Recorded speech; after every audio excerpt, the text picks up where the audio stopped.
All right, what's up? Today's topic of discussion is going to be suppression and the dangers of suppression. Now, this channel is based on a medicine art called homeopathy, so I'm quickly going to explain a small concept of suppression in medicine and why it is dangerous. And the way that I'm going to make it make sense is by explaining a whole lot of ways in which people suppress their own, you know, physical, mental, emotional and spiritual self in the modern world.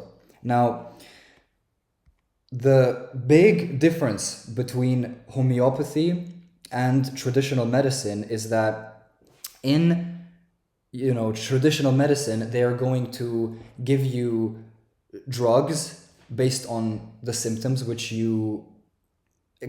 which your body expresses, and it doesn't cause the initial root cause of that disease. It doesn't cause the initial reason why you got the headache, the runny nose, the cough. Traditional medicine is going to make you take 3 pills, one to make the cough go away, the other to make the runny nose go away, the other to make the headache go away, and you're going to think that now you're cured. But what ended up happening is that the symptoms, which is the language of disease, which is how the disease and the disturbance in the body is able to express itself, is through is through the symptoms which the body experiences, that gets driven inwards because you got rid of the symptoms, but they just went deeper into the organism. They went from, here, here, here. It went deeper. It went into the depths of the organism. And what ends up happening with suppression is that it is so dangerous because it is a matter of time until it gets released again, until it finds a way to express itself again. And while it gets pushed inside, it complicates. It develops into more complicated disease, and it is a matter of time until it gets expressed in the organism in now a much more destructive way. And what homeopathy and some other alternative forms of medicine try to do is heal patients from the root cause of disturbance, from the initial reason why they got the headache and the cough and all of that. Heal people from the most core level of disease instead of suppressing the symptoms and sending the patients home the way traditional doctors do. Homeopaths try to get to know the patient so well and understand the patient at the deepest level, on all levels, mental, physical, emotional, spiritual, so that they can cure you from the very depth and the OG reason why you got the disease. You get what I mean? Now I explained that principle, and in order for you to explain what suppression is better, I'm going to use real life examples. So let me get right into it. Now, suppression is something that everybody deals with on some level. By the way, I'm going to be reading from an essay which I wrote previously. Now, suppression is something that everyone deals with on some level.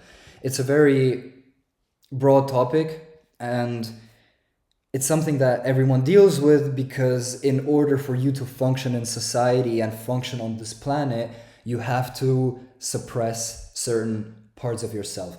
Suppressing basically means shutting down, driving inwards.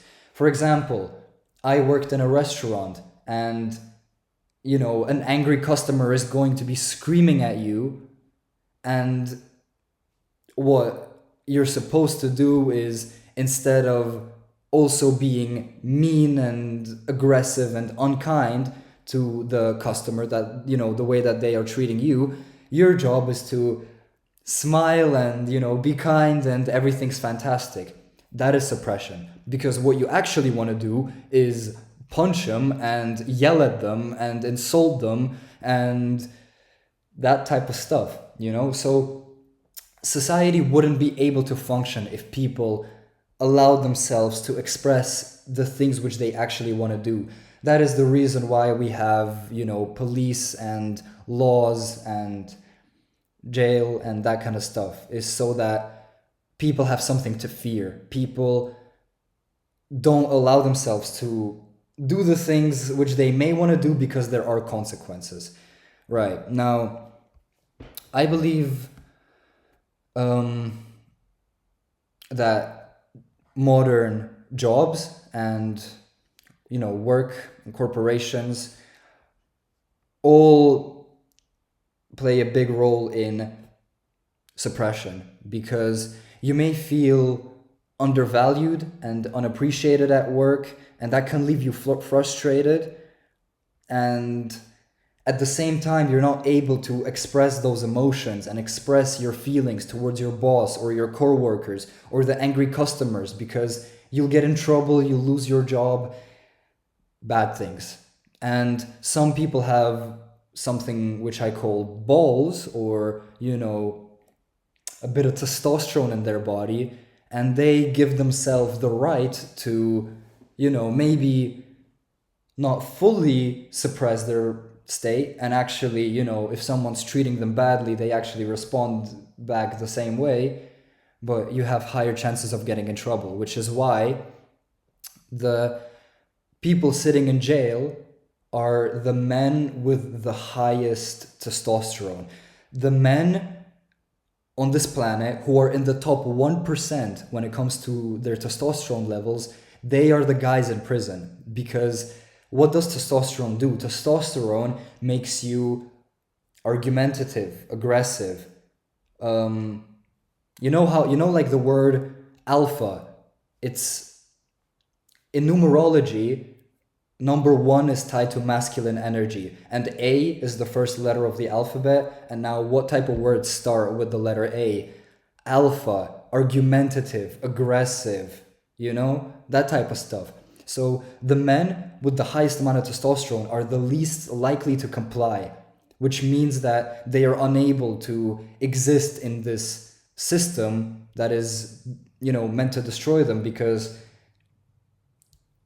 I'll explain that later, which is why they end up in jail, because they do not suppress their feelings. They actually act upon them and end up in jail or suffering similar types of consequences.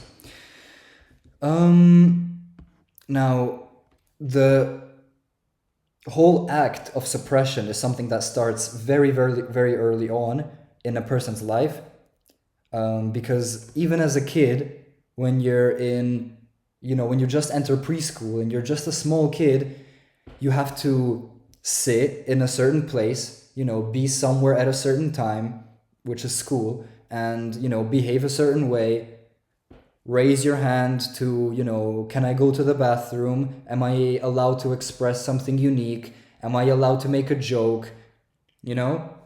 And what the child actually wants to be doing in most cases is, I don't know, hitting some other kid with a stick outside, or playing football, or, just running around and being a kid. I don't know, drawing something or building a sandcastle. They don't want to be locked in a cage, which the school is, but what I call the matrix, or the system, which was founded by John Rockefeller to basically create obedient factory workers, is designed to break your spirit. It is designed to teach you to suppress your core being from the very, very start. Because why do they start with children so early on? Because the earlier a child gets traumatized and molded and influenced,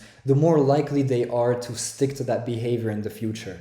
Which is why the matrix, or the system, tries to get kids in it as early as possible, to start the brainwashing, to start the programming, to basically steal their unique identity, beliefs, and stuff like that. Let me see where I was. Right, so school, A strict school system is going to suppress a child's physical, spiritual, creative, artistic, and emotional needs. And when they're out of school, they are tired of studying because very often what they are being taught doesn't comply with their personal interest, which leads them getting tired of that system and having no more energy or desire to study or partake in the activities which they are actually interested in. They develop an association of learning with school, which means that they associate the bad things such as emotional pressure, the pressure of anxiety, the pressure of the anxiety before examination, the pressure of, handing in your homework on time, and, you already have to, kind of exist and partake in a social hierarchy, which means that you start caring what people think about you and getting judged and stuff like that. And right, as I said, the child associates those feelings with the act of learning, which is very sad because the child may have complete unique interests, creative interests, such as drawing, writing, whatever it may be, but the stuff that school feeds them is so boring for them that it drains them on all levels. It drains them mentally, physically, spiritually, so that when they come home and they now have the little bit of time that they have left of the day to work on their unique interests, they're now drained. They're done for the day. Their energy has been stolen by the matrix. And that is how suppression starts. And it's something that's taught to people from the very, very earliest moment of their existence, because the entire school system was designed by John Rockefeller to create factory workers.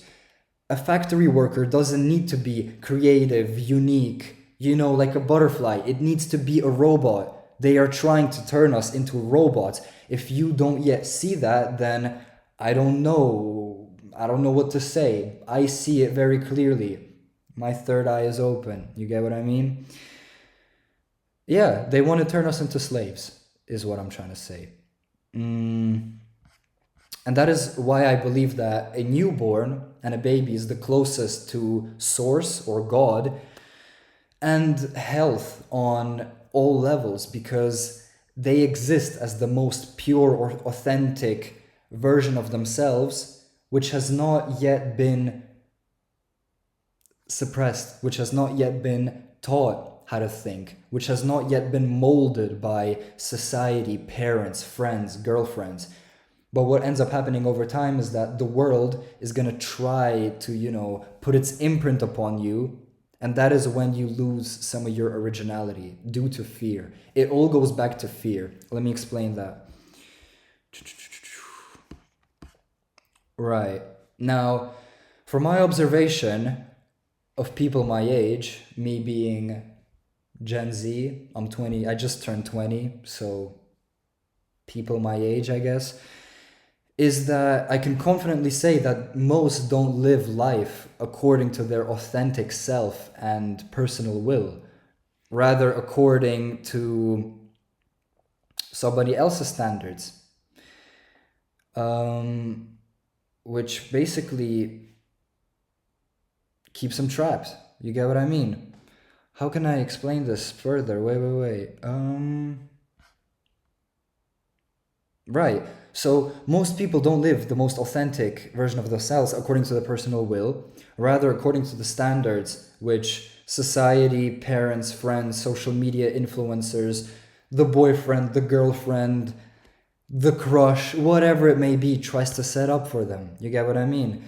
And the fear of missing out, the fear of being seen as an outsider, the fear of being seen as the weird one, and an outcast, or not living up to somebody else's standards or society standards or social media standards or a certain beauty standard or a certain fashion standard which is currently popular or normal or whatever, that creates a sense of suppression, and that makes the person now live in a constant state of suppression because they are not in alignment with their true authentic self. Rather, they are now a slave to the desires of other people, to the expectations of other people, or their own self-limiting beliefs, right? Which is, I believe, even more powerful, right? Because as I'll explain it later. I can explain it later better.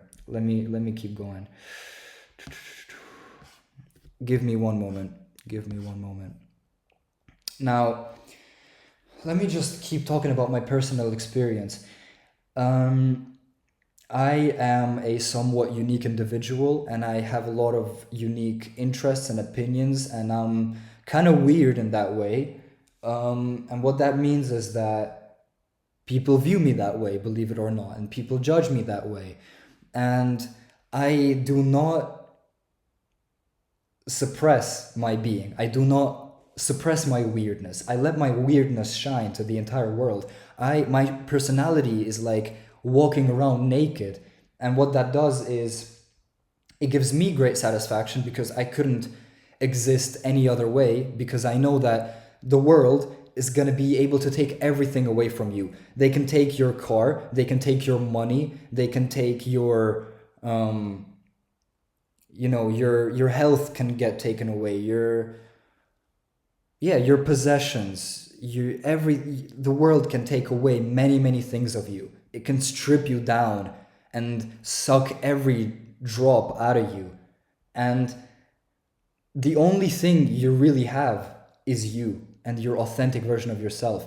And that's kind of just my philosophy, which is why no matter how weird I am according to society standards, I'm not going to give that up, because it's the only thing I have. It's the only real thing I have. This world is disgustingly fake and shallow, in my opinion.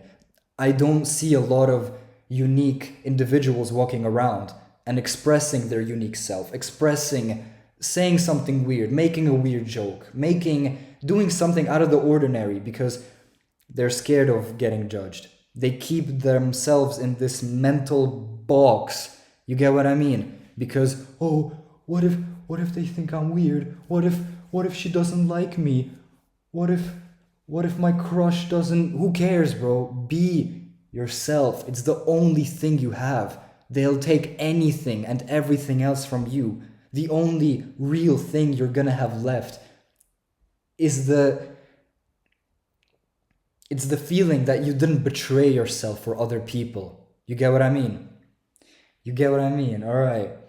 Now, yeah, what I see is that most people my age are not unique. They just keep themselves in this mental prison, and they recycle the same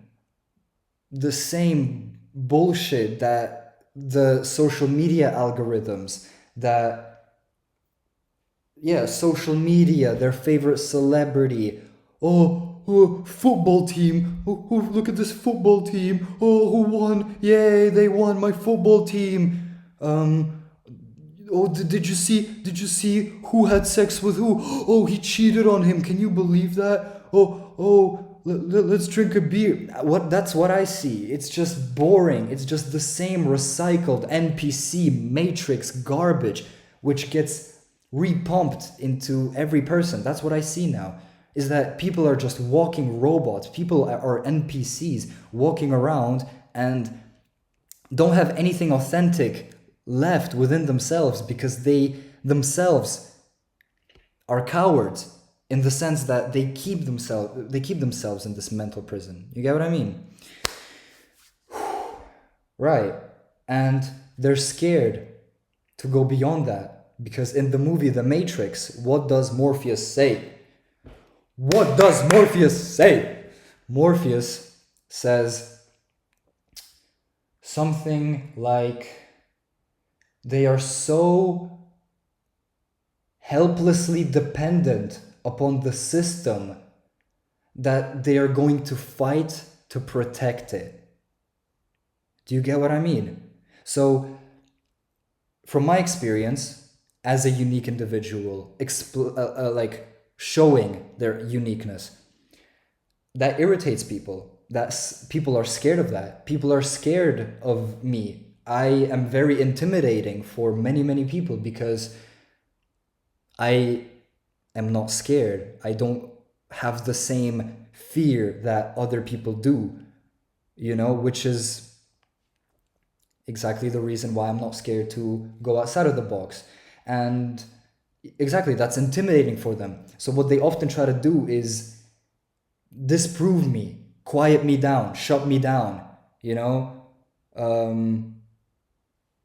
Yeah, basically like block me off because I am like I'm trying to break the chains which people keep themselves in. I'm like, because I know what it's like. I know what it's like to be free. I give myself that feeling of mental freedom because I understand that it's the only thing I have. And I understand how it's important, and it feels amazing. It feels amazing to be free. It feels so good. I promise you, it feels so good to know that you are living in alignment with who you truly are. And fuck what they think. Let people do their thing. Let them think you're weird. Let them think you're the outsider. Let them judge you. Let's see who turns out on top. You get what I mean? And okay, my ego's getting in the way a little bit, but let me see how I can make it make sense. Right, yeah. So what I try to do, because I've experienced it, is I try to save people. I try to free them. I'm like Morpheus. I try to free people out of their mental prison, which they keep themselves in. But they're so used to it. They're so used to being in a cage that, ooh, I have a quote over here. Birds raised in a cage think that flying is an illness. Does that make sense? Birds, which have never known anything outside of the cage, are gonna see something roaring up in the sky, making tricks and 360s and all types of magnificent things, and they're gonna be like, this is wrong. This is what is this guy doing? Why is he flying? That's not normal. It's normal to sit in a cage like a little spider. But I know what it's like to fly, and what I try to do is share that feeling. But people are so scared of going outside of their prison that they would much rather stay there because they are in that prison. They are accepted by their friends. They are, accepted by society. They are not judged every 20th second of their existence the way that I am. And I put myself in a position now where I'm in complete isolation for many, many years. I have been by myself for many, many years. I am disconnected from society. I am disconnected from friends, girlfriends, that type of stuff, because it is difficult for people to accept authenticity, I guess, or understand me. But I would much rather be myself and misunderstood than put on a mask and put on a facade and, behave in a way that they want me to behave so that they like me. I will not betray myself. That is the last thing that's going to happen. Do you get what I mean? Anyways. Yeah, that's what I see in the world, is that people live in a constant state of suppression. And I believe it's going to have a downfall. And even the way that, the way that the entire society operates, people have to go to work to pay their rent, all that stuff. You wake up in the morning, you drink so much coffee, then you go to a job you don't like, you work, spending your entire day surrounded by people who you don't like, who you have to pretend to like and treat well. Otherwise, they're gonna fire you and you're gonna lose your money and your stability and your reputation. And that is very scary that is very scary, right? And then, you come home and you're so tired, you just suppress the things, you keep suppressing. It's all one big suppression, it's all suppression. People suppress themselves with drugs, with entertainment, to not feel the things which they actually feel deep down inside. But the longer the suppression occurs, as I mentioned in the beginning, the harder it's gonna jump back up. Do you get what I mean? The harder it's gonna jump back up. You cannot fool the universe. Things will catch up. You get what I mean? One of my biggest, I am so scared of the scenario of being, I don't know, 80 years old and laying on my deathbed and realizing that my entire life was a lie and that I didn't do anything unique or original because I was scared, because I was a coward, because I was scared to go outside of the box, because I was scared to express myself. I was scared to express a unique opinion, right? And I lived my entire life based on other people's beliefs and their standards and what they want of me. I cannot imagine anything scarier than that. I cannot imagine anything scarier than that. That is just me. That is just me, though. Let's see if I can talk about anything else.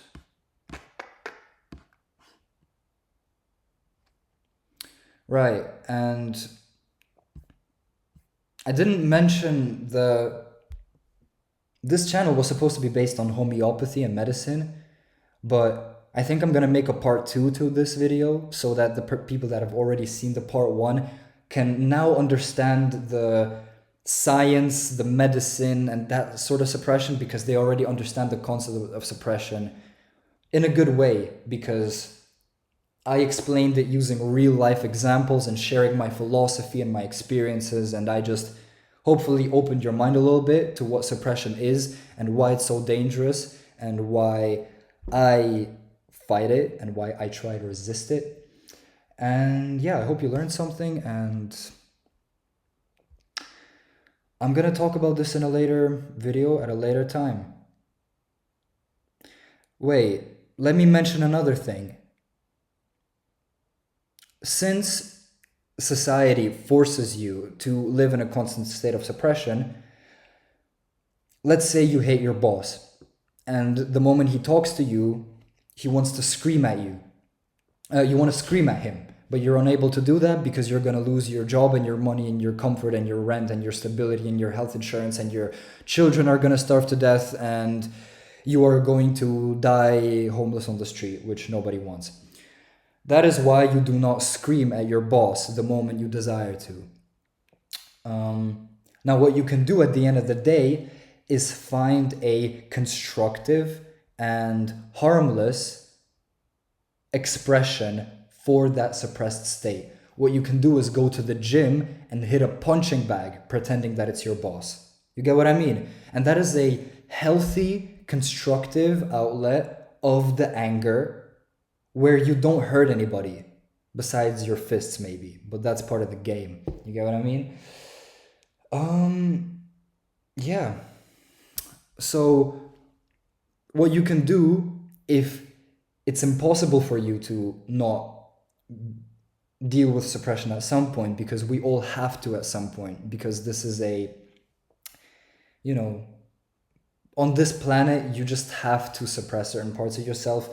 Otherwise, you're going to end up in a prison or a mental asylum. That's at least my experience. And yeah. So yeah, if the only thing you can really do is find a creative expression and an outlet for that state. You get what I mean? That is one of the only things you can do besides preventing suppression from occurring in the first place. I'm gonna make a second video about this, talking about the medicine part, but that's it for now. Cheers, my friends.